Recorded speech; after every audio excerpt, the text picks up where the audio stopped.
576. Hey guys, thanks for tuning in. So, this is a lot of fun. Going to the range is a blast. I mean, there's nothing more therapeutic and American than hitting some steel with some lead. All right, but I want to talk to you guys something about a little bit more different today, all right? And that is, are you prepared on the range and off the range for a medical emergency? Let me show you what I found. So depending on where you shoot, typically you are probably in the middle of nowhere, honestly. You're usually miles away from any sort of help. We're a good 20 minutes in this range right here away from any sort of help from a hospital or an ambulance service. And of course you have to remind yourself that there are dirt roads to go through typically. It's usually in backcountry, things like that. So it's up to yourself and those around you to be prepared in a medical emergency to kind of help out and assist. This range right here actually has a designated GPS coordinate site located here for a medevac helicopter if you need it. So that's a good thing to have, all right? But at a bare minimum, there's a few things you should have on the range with you. And then I'm gonna tell you guys about something really cool I found that's the whole premise of this video to help as an EDC medical emergency kit. All right, so very first thing on a range, quick detach tourniquet, all right? Actually, I'm doing a Blue Force gear, a little quick detach mechanism that allows you to pull this CAT tourniquet right here. I believe this is a CAT Gen 7.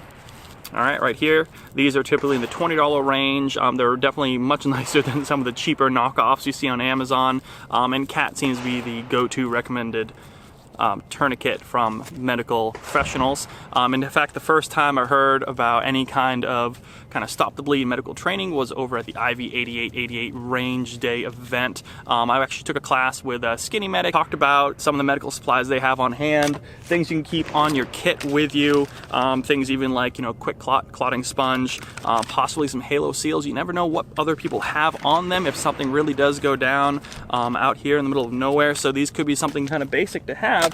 But one thing that especially Skinny Medic said he's been carrying for a while now is a medical kit. All right, and it's not your normal medical kit.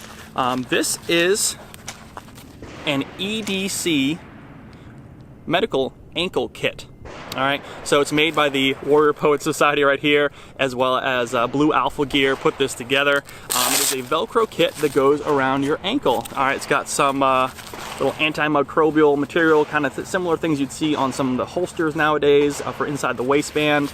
All right, you can kind of see the Blue Alpha Gear tag right there, and the Warrior Poet Society right there. Warrior Poet Society as well as Skinny Medic has been wearing these for a good while now, and I ended up picking one of these up and I ordered it to be filled. All right, so you can order it empty as well. It's actually over at Medical Gear Outfitters, and you can order it filled or not, and you can customize it. But I want to show you guys real quick what you get in this kit and put it on for you and kind of show you how I've been wearing it the last few months. So here she is as she comes from Medical Gear Outfitters. All right, you can see it is a nice kind of minimalistic design, nice and flat to go on your ankle. And of course, one of the cool part about it is something they didn't really mention too much, but I actually found it really useful for something to just kind of slide into a range bag flat like this. And again, you can customize it to see what you'd like to have in it, but it's something you can always have in there, and it's not super bulky or anything like that. So there's no reason not to have this in your kit when you go to the range every single time. All right, so let's go ahead and show you guys kind of up close here. So again, antimicrobial right here. All right, kind of help with the stink from riding against your ankle, especially in the hot summer southern days. Of course, I got some gunk on there. Again, I've been wearing this for a few months now, off and on since the IV 88 range day event.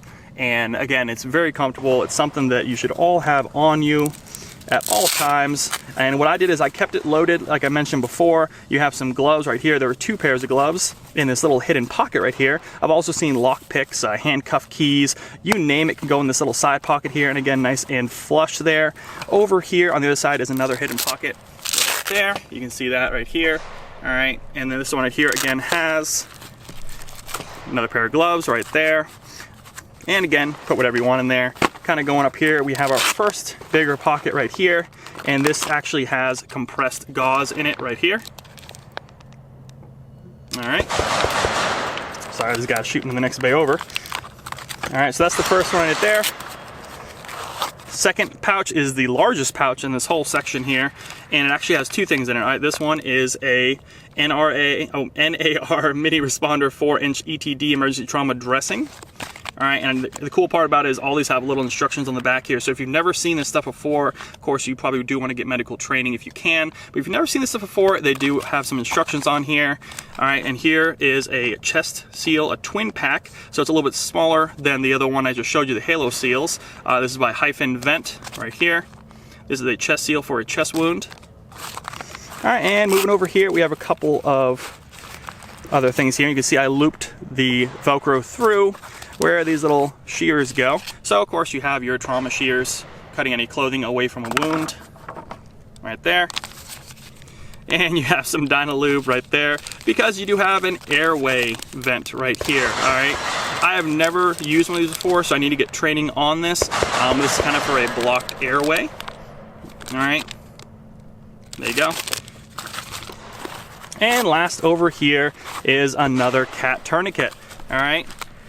The shears up there, loaded up, ready to go. All right, so you can never have too many tourniquets. Folks in the military know, I think like some people I've been following for a long time now, they carry several tourniquets on them in the field. So you can never have too many good quality tourniquets. And that is actually the entire kit kind of blown out there. And again, you can kind of customize like you like. You can see here this narrow one right here if you didn't want to put the shears in there, or the little airway passage tube right here. You could actually put a nice Leatherman in there. You name it, you can load it. You can even do, if you want to do other EDC things, like maybe like a magazine or for a spare mag for your EDC handgun.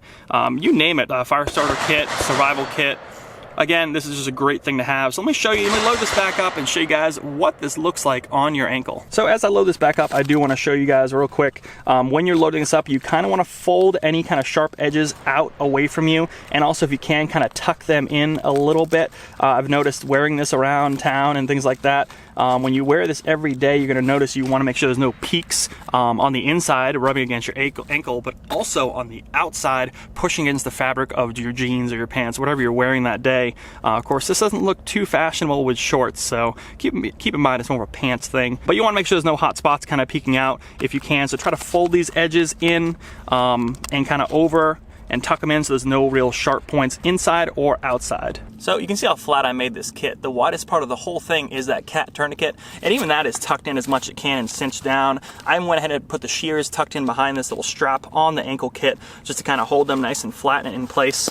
Now I've been wearing this on the right ankle, so you literally just pull up your ankle, wear some taller socks, and go ahead and strap it down nice and tight. Now I've been wearing the cat tourniquet part kind of in the front, but you can adjust as needed, but the rest is nice and flat now. So you can see with these Apex 511 pants that the kit is on with the cat tourniquet in the front. The reason why I did that is because I feel like it actually is a little less bulk in the front than it is on the side here, but you can adjust as needed, whatever's comfortable for you. But you can tell it's a little bit wider with these 511 pants, but it's not terrible. And a lot of times I feel like no one's looking at your ankles anyways. So it feels bulky, but it's not. And of course, it's very light. And in an emergency where you're around town, you're at the range and you have this on, all you do, lift your pant leg up, take the strap, grab your tourniquet, grab whatever you need, and away you go to help out. Well, I hope you guys enjoyed this review today on this EDC ankle medical kit by Warrior Poet Society. You can pick these up over at Medical Gear Outfitters. I'll put a link down below. And again, these are recommended by Warrior Poet Society as well as Skinny Medic. Those guys have a lot of training in this kind of stuff right here. And it's just a fascinating design that allows you to carry more medical trauma field equipment with you at all times and incorporate it into your EDC. And whether that's on your ankle or you put it in your bag, like I said, nice and flat, either way it works really well. And I'm going to keep trying to incorporate this more and more and wear it more and more on my ankle around town just to make sure you are ready, because statistics will show that most likely you probably will need medical equipment when you ever need a firearm, and this will help so many people if you end up coming across an emergency. All right, so, well, thanks for watching, guys. If you have any questions at all, hit them in the comments below. As always, subscribe to the channel, like this video. Make sure you go ahead and follow us on Instagram, like us on Facebook for all the latest and greatest deals on the internet, and I'll see you in the next review.